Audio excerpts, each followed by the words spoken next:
आप सभी का लर्निंग अड्डा 21 में मैं पुनः एक बार हार्दिक स्वागत करता हूं। साथियों, मैं हूं संजय सिंह यादव। साथियों, यहां पे जो है गणित का बहुत ही यूनिक क्वेश्चन लिया गया है, वो भी आपका लाभ हानि से जुड़ा डिस्काउंट का सवाल है, छूट पे आधारित है। जैसा कि जानते हैं आप, एग्जाम कोई भी हो, आप निश्चित रूप से लाभ हानि और छूट से जुड़ा एक क्वेश्चन आता है। और साथियों, यहाँ पर जो दोनों क्वेश्चन लिए हैं गए हैं, यहाँ पर हम स्टार्ट में शुरू में आपको इसके लगाने का बहुत ही बेसिक तरीका, एक बिल्कुल उसका कॉन्सेप्ट हम लोग क्लियर करने का प्रयास करेंगे।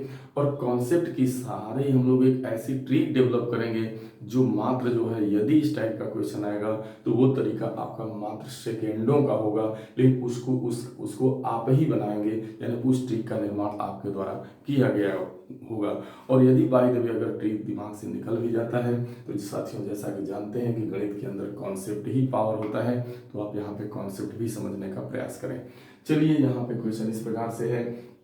एक दुकानदार अंकित मूल्य पर 28% की छूट देता है, फिर भी 20% का लाभ कमाता है। अंकित मूल्य 900 रुपया है, तो आपको लागत बतानी है। ठीक है, देखिए यहाँ पर एक सारणी के द्वारा हम लोग समझते हैं। देखिए, ऐसे जब भी लाभ हानि और छूट पे आधारित क्वेश्चन आते हैं तो निश्चित रूप से यहाँ इतनी चीजें आपको दी गई रहती हैं। वो क्या क्या, जैसे देखिए यहाँ पे आपको एमआरपी दिया गया है, यानी इसी एमआरपी को आप कहते हैं अंकित मूल्य या लिखित दाम या छपा हुआ दाम या प्रिंट प्राइस। एमआरपी मालूम रहेगा आपको। उसके बाद डिस्काउंट दिया रहता है कि इसको इतने प्रतिशत की छूट देके बेचा जाता है। फिर आपकी लागत दिया होगा, क्रय मूल्य दिया होगा, फिर आपको विक्रय मूल्य रहेगा, और आपको प्रॉफिट हो रहा होगा या लॉस। मान लीजिए प्रॉफिट हो रहा है। तो इतना देखिए आप, 1 2 3 4 5। अब इन 5 में यदि आपको 4 की नॉलेज है तो आराम से कोई ना कोई पांचवा निकल जाएगा। जैसे अगर हम इस क्वेश्चन की बात करें, जरा ध्यान दीजिएगा, इस सारणी को पहले समझ लेते हैं हम लोग, फिर यहाँ से बहुत अच्छे से बेस क्लियर होकर के निकल के आपका आएगा। अब ध्यान में रखना है, यहाँ देखिए एमआरपी क्या दी गई है भाई, यानी कह रहा है कि उसका लिखित दाम 900 रुपया है, आपने लिख दिया। छूट कितने की दी जा रही है भाई, 28% की छूट दी जा रही है। फिर कह रहा है कि भाई उसको जो है बेचा जाता है, यानी लाभ पे बेचा जाता है, यानी यहाँ पर आप देख रहे हैं कि लाभ 20% का लाभ पर उसको क्या करता है, बेच देता है। तो यहाँ आपको छूट मालूम है, अंकित मूल्य मालूम है, लाभ मालूम है, और आपसे ये कहा जा रहा है, ना ही आपको देखिए विक्रय मूल्य मालूम है और ना ही आपको क्रय मूल्य मालूम है। यहाँ लेकिन आपसे क्रय मूल्य पूछा जा रहा है, यानी लागत को पूछा जा रहा है। तो अगर दरअसल बेसिक बात करें, आखिरकार इतना तो आपके देखिए, अब आपको समझना होगा कि सबसे पहले आपको विक्रय मूल्य निकालना होगा। अगर विक्रय मूल्य आपको पता चल जाएगा और अगर विक्रय मूल्य मालूम हो जाए, यहाँ लाभ मालूम हो, तो जाहिर सी बात है कि विक्रय मूल्य और लाभ मालूम होता है तो क्रय मूल्य बड़े आसानी से निकल जाएगा। यह एक जनरल सा क्वेश्चन बन जाता है। तो आइए, सबसे पहले जो पूछा जा रहा है, यानी यही क्वेश्चन मार्क है आपका, तो इसी को आपको बताना है, लेकिन ये भी आपका अननोन है। तो सबसे पहले जिम्मेदारी है कि आप इस सेलिंग प्राइस को निकालिए। तो पहले समझिए, यदि आपसे विक्रय मूल्य पूछ रहा है कि भाई इसका विक्रय मूल्य कितना है, तो आप जानते हैं कि विक्रय मूल्य बराबर होता है आपका, सॉरी, क्रय मूल्य आपसे पूछ रहा है तो क्रय मूल्य बराबर होता है विक्रय मूल्य गुणे 100 बटा होता क्या है आपका 100 धन लाभ। जरा समझिएगा, बड़ा मजा आएगा इस क्वेश्चन को, बहुत ही बेसिक जानकारी दे रहा हूं। तो क्रय मूल्य बराबर विक्रय मूल्य गुणे क्रय मूल्य बराबर विक्रय मूल्य गुणे 100 बटा 100 धन लाभ। लाभ के संबंध में क्रय मूल्य इसी तरह से निकालते हैं। अब लेकिन हमें यहाँ पे भाई विक्रय मूल्य चाहिए, अब हमें विक्रय मूल्य मालूम नहीं है, तो ये विक्रय मूल्य कैसे पता चलेगा। पहली बात, दो बातों को आपको लाभ हानि के सवाल में और छूट के सवाल में हमेशा जो है माइंड मैप होना चाहिए। वो ये होना चाहिए कि जब भी किसी धंधे में लाभ या हानि होता है तो वहां पे हमारा क्रय मूल्य सापेक्ष बनता है। हम क्रय मूल्य के ही सापेक्ष देखते हैं कि हमें लाभ हो रहा है कि हानि। और यदि हम छूट की बात की जाती है तो हमेशा छूट ना विक्रय मूल्य पे दी जाती है ना क्रय मूल्य पे दी जाती है। लागत पे कभी छूट नहीं दी जाती है। जब भी छूट प्रदान की जाती है वो आपकी एमआरपी पे, यानी लिखित दाम पे, यानी अंकित मूल्य पर ही छूट प्रदान की जाती है।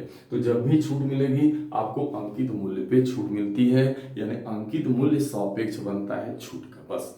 तो अब देखिए हमारा यहाँ विक्रय मूल्य कैसे निकलेगा भाई, हमें इसकी एमआरपी दी गई है, यानी हमें इसका लिखित दाम दिया गया है। अब हम लिखित दाम में से यदि छूट को, ये देखिए यहाँ 900 रुपये का सामान है तो 900 में नहीं बिक रहा है, यहाँ 28 की छूट मिल रही है, यानी अगर 900 अपने आप में 100% है तो उसमें 100 में से 28 घटाइएगा तो आपका आएगा जो है 72%, यानी 900 का 72% लेकर के यह जो आपका वस्तु है यह बेची गई होगी। कहने का मतलब एमआरपी में से यदि 100 में से डिस्काउंट घटा देते हैं, और देखिए अगर जैसे ही आप यहाँ डिस्काउंट देखिए ये करेंगे, यानी एमआरपी है 100 में से आप छूट घटाएंगे 28 और जो कि प्रतिशत में है तो बटा 100 लगेगा ही। तो यहाँ से आपको ऐसा करने से, यानी यहाँ से आप देख रहे हैं आपको विक्रय मूल्य मिल जा रहा है। तो ये जो है देखिए ये विक्रय मूल्य आ गया। अब एक काम करिए, इसको इसी में लाके बैठाइए। देखिए यहाँ हो क्या रहा है, अब आपको देखिए क्रय मूल्य बराबर विक्रय मूल्य गुणे 100 बटा 100 धन लाभ है। अब यहाँ जो विक्रय मूल्य है ना, इसको आप क्या लिख सकते हैं, इसको ये लिख सकते हैं पूरा, यानी आप लिखेंगे एमआरपी इंटू 100 माइनस डिस्काउंट और अपान 100। तो यह आप देख रहे हैं यह विक्रय मूल्य, आपने इसके जगह इसको लिख दिया। फिर इसके आगे क्या है, गुणे 100 और बटा आप देख रहे हैं 100 धन जो है आपका क्या बन जा रहा है, लाभ बन जा रहा है।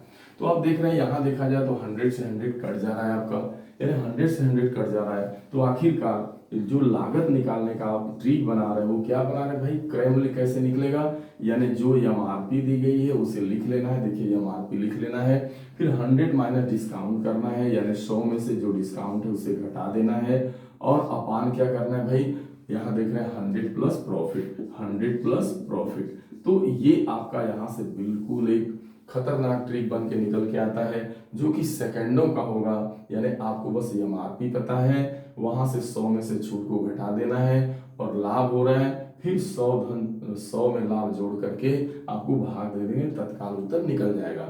लेकिन अब आइए थोड़ा सा इसको और व्यवहारिक बनाते हैं। अब आपकी ट्रिक तो आपको अच्छे से यहाँ से पता चल गई कि भाई वो ट्रिक क्या है, मैं लिख दे रहा हूं, क्योंकि यहाँ 100 से 100 आपका कट जा रहा है, देख रहे हैं।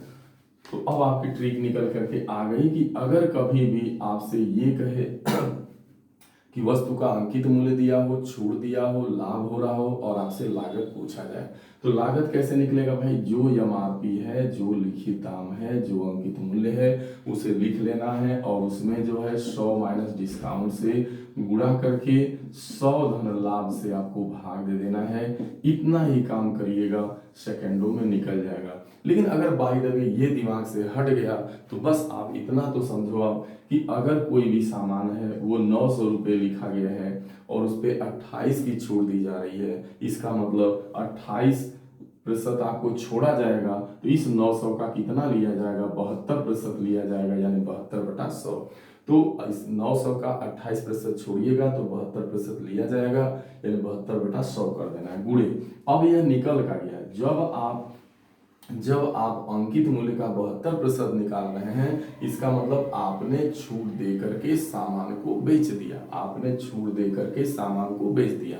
तो आपका सामान कितने में बिक रहा है, 900 गुणे 72 बटा 100 में बिक रहा है, यानी इतने रुपए में, दोस्तों ठीक है। यानी आप यहाँ से इसको काट के भी देख सकते हैं, यानी इतने रुपए में बिक रहा है। तो अब विक्रय मूल्य मालूम हो गया, तो अब आप जानते हैं कि भाई क्रय मूल्य बराबर क्या होता है, विक्रय मूल्य होता है गुणे 100 और बटा होता क्या है, 100 धन लाभ। ठीक है, मान लीजिए ट्रिक अगर माइंड में नहीं है तो ये बेस पता होना चाहिए कि हमें जो एमआरपी है उसमें से छूट घटा देना है, जो बच रहा है 72% उसका एमआरपी में गुणा कर देना है। फिर किसका करना है गुणा, देख रहे हैं कि अब ये विक्रय मूल्य हो गया, गुणे आप 100 करेंगे ही, क्योंकि क्रय मूल्य बराबर होता है विक्रय मूल्य, तो यह विक्रय मूल्य हो गया, ये आपकी सेलिंग प्राइस हो गई। यहाँ से यहाँ तक ये पूरी सेलिंग प्राइस है, तो विक्रय मूल्य गुणे 100 करेंगे ही। अब बटा क्या लिखेंगे, 100 धन लाभ। तो 100 धन लाभ कितने को हो रहा है, 20% का, तो 100 में 20 जोड़ देना है, यानी 120। कहने का मतलब आप देखा जाए तो यहाँ आपको बस इतना ही करना था।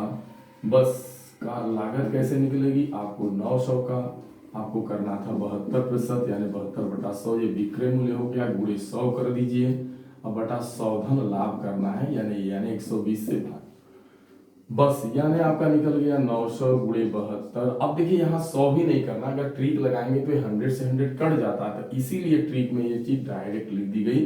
अब आप ट्रिक से ही लगाइए, अब आपको पूरी चीज पर्दे पे हो गई, अब कुछ सोचना है ही नहीं आपको। बस यहाँ से लागत आ गई भाई, क्या है एमआरपी 900, 900 आप लिख लीजिए। और क्या करना है, फिर 900 में से 100 माइनस डिस्काउंट, 100 में से डिस्काउंट घटाएंगे, यानी 100 में से आप 28, इतना भी नहीं लिखेंगे लेकिन यहाँ थोड़ा लिख लीजिए, 100 में से 28 घटाएंगे और 100 में लाभ 20 जोड़ेंगे, तो आप देख रहे हैं 900 होगा, यहाँ डायरेक्ट 72 और यहाँ 120। देखिए आप 0 से 0 कटेगा, 12 छंग 72 हो जाएगा, 9 छः 54, 540 रुपये। मतलब आपने देखा नहीं, देखते देखते, मतलब अब आप देखते देखते ही तुरंत लगा लेंगे, यानी यह एक तरह से पलक झपकने वाला तरीका हो गया।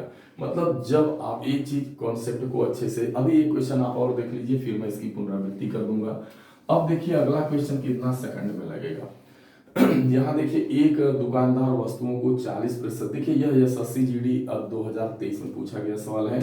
एक दुकानदार वस्तुओं पर 40% की छूट देता है और फिर 20% का, देखिए 40 की छूट दे रहा है, 20% लाभ कमा रहा है, तो उस वस्तु के लिए कितना लागत उसको चुकाना पड़ेगा यदि उसका अंकित मूल्य 2400 है। देखिए यहाँ आपको एमआरपी जो है ना वो 2400 रुपये दी गई है, यहाँ डिस्काउंट दिया गया है 40% का और प्रॉफिट हो रहा है 20% का। बस इतनी चीजें, 3 चीजें मालूम है, आपसे लागत पूछा जा रहा है, बस कुछ नहीं। जब एमआरपी मालूम हो, छूट मालूम हो, लाभ मालूम हो, तो लागत सेकंडों में निकलेगी। वो लागत कैसे निकलेगी, आपका जो एमआरपी है उसे लिख लेना है और उसमें से छूट, 100 में से छूट आप घटा देंगे 40, तो इतना भी नहीं करेंगे, आप डायरेक्ट 60, 40 छोड़ा जा रहा है तो 60 लिया जाएगा, यानी 60 लिख देना है 100 में, तो 2400 गुणे 60 बटा लाभ 20 का हो रहा है तो 120 से भाग देना है।